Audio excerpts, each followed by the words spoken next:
Hadirin yang kami hormati, acara pembukaan Musyawarah Ulama Kota Banda Aceh tahun 2024 pada hari ini, Kamis tanggal 16 Mei 2024 bertepatan dengan 7 Zulkaidah 1445 Hijriah dimulai.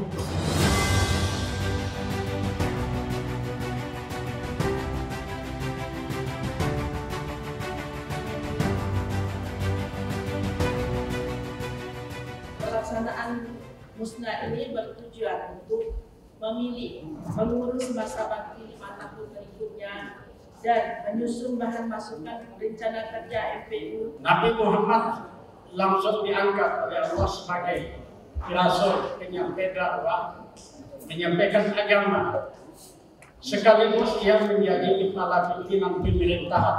Dua jabatan bergabung pada diri Nabi SAW. Waktu itu banjir, kita akan belajar sekarang sudah terkata Nabi dengan ulama yang sama. Itu juga semua sepakat bahwa eksistensi ulama di Aceh berbeda dengan daerah lain. Hal ini dapat kita lihat dalam Undang-Undang Nomor 44 Tahun 1999 tentang penyelenggaraan keistimewaan Provinsi Daerah Istimewa Aceh.